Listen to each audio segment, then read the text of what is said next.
There's no doubt there's a lot riding on this movie, Jay, for James Gunn, for Warner Brothers, for basically everyone involved. Not only is Warner Brothers as a company kind of in dire straits financially, when you look at the amount of debt they have, when you look at their credit rating, all of this stuff.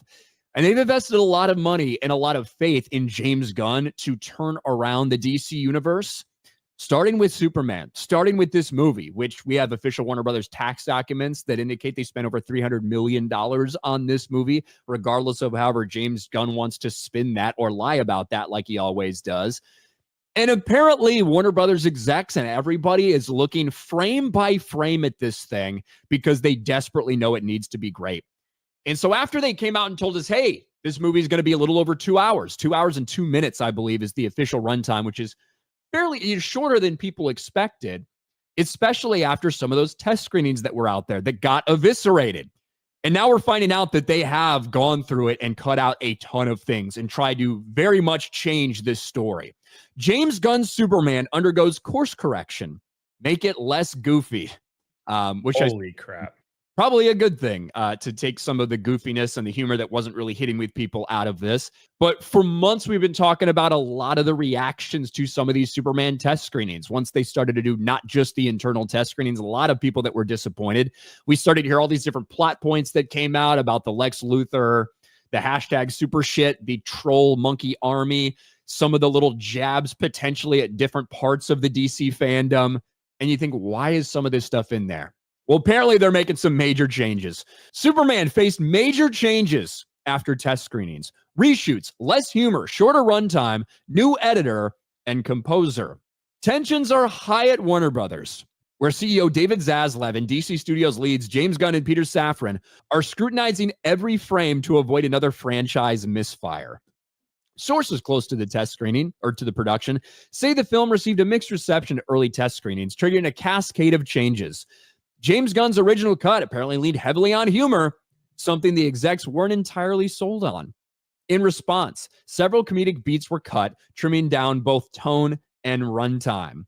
More intriguingly, one of the film's editors was quietly removed mid-process, leading to a slight reworking of the film's structure. This was a tweak and signaled a slight shift in how the story was being presented. Some key sequences were shuffled, and minor scenes were added during some recent reshoots, which we also heard about. The music department wasn't spared either. A second composer was brought in late in the game to reshape the score, suggesting one may have been in flux as recently as a few weeks ago. It's all part of what one insider described as a slight course correction. 25 minutes of footage has been trimmed from earlier versions, giving the final cut a leaner feel.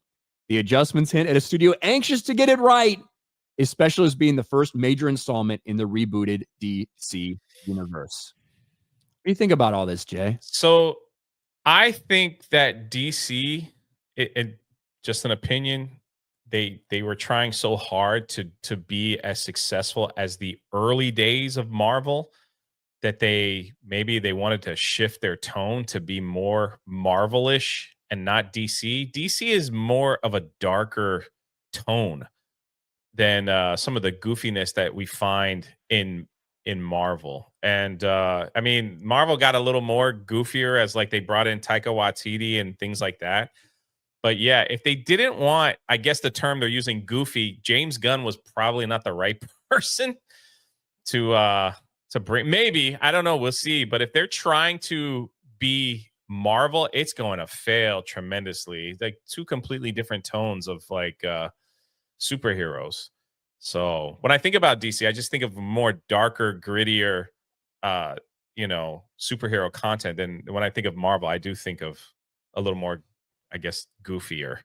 So they shouldn't try to be Marvel or anything. They should stick to what DC is. And look, this is what you should be doing with these movies, is evaluating whether you're doing the right thing, going the right direction, make changes. If we think this is going to fail, then we need to do something to fix it. Like 100%, they should try to make this the best movie they possibly can. What you then have to talk about with this is the same thing that we talked about when this was announced. Was James Gunn the right person for Superman? Right. Was James Gunn the right guy to go to for this type of movie that you want? And DC has been in hell. We talk about where Marvel is right now, and it's certainly bad with all the financial failures they've had and the backfires and the lack of excitement. DC's on another level, okay? since 2019, since Joker came out in 2019, right? And that was a movie where they had to split the profits with a lot of other studios who were involved in that because they didn't fund the entire thing. Since that movie came out, what have there been, like 10 movies that have been released, like DC movies, and only one of them has been a financial success. That's The Batman, right? Oh yeah. Everything else. Would you consider the Batman like more of a darker tone than a Marvel? Yeah, exactly. Certainly. Think about it. Joker 2, Aquaman 2, Black Adam, The Flash, Blue Beetle, Harley Quinn and the Birds of Prey and the Fantabulous Emancipation of One Harley Quinn, Wonder Woman 1984, The Suicide Squad. Now, for those two, you have at least some excuse. Those were released day and day on streaming, COVID recovery in theaters, so whatever. But still, they were financial failures for the company. And I know I'm missing a couple in between there that we've just forgotten about, but the only thing that's been successful is the Batman. So there is so much riding on this. This needs to be big, not just because of the budget, but because of the lack of interest and lack of trust in DC projects right now, period. And if they have a disappointing movie, whether financially or just the attitude from the fans or whatever, what do? Do you stay the course? Do you readjust everything? All these plans that you've made, that you've relied on James Gunn completely to lay out this entire universe. What do? Do you change gears?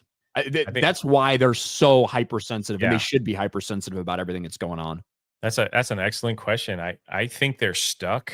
I mean, Supergirl is already pretty much finished, right? So like they've got the next movie. Is Supergirl supposed to be released after Superman? I'm assuming.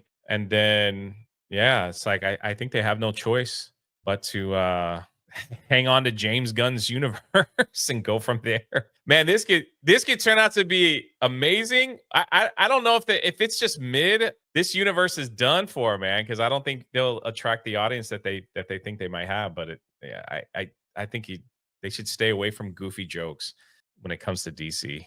Yeah, I don't think this movie has to be perfect. I don't think it has to be a 10 out of 10. It has to be really good. It has to be a really good movie. If people walk away and they're just like, that's not going to cut it. It has to be really good.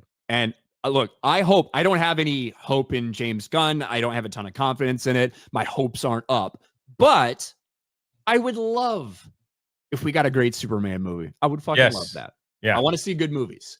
So I would love if that happens, even if I don't think James Gunn's the guy for it. I would love for him to surprise me.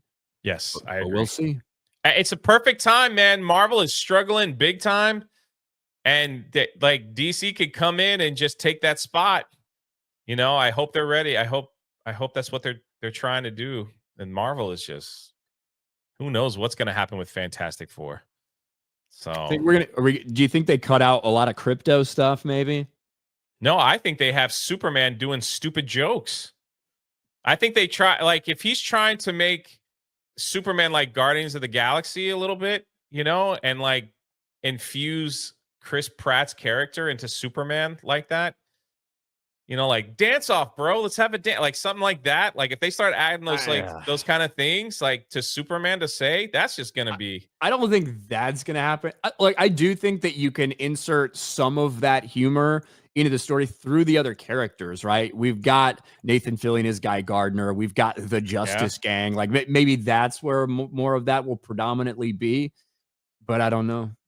I mean, I think women are going to love this fucking dog Crypto. Okay. Yeah. But I've just heard in this early cut, there was just so much crypto. So much crypto. Oh, really? I mean, that'll sell a lot of plushies. That's for sure. But again, it's like, if he is Chris Gunn going to try to make Superman or one of the other characters like a Star-Lord? Are they going to make jokes making fun of Green Lantern's haircut? Like, is that going to be like beyond? Like, is that going to be a running joke? I don't know. I think you can do things like that in a movie. In this movie, you can. It just has to be. It can't be like overblown, and it can't be overdone, and it can't feel like that's what you're trying to do. It just has to kind of be natural. I don't know. James Gunn's Superman, directed by James Gunn, starring James Gunn's dog. James Gunn insert on everything.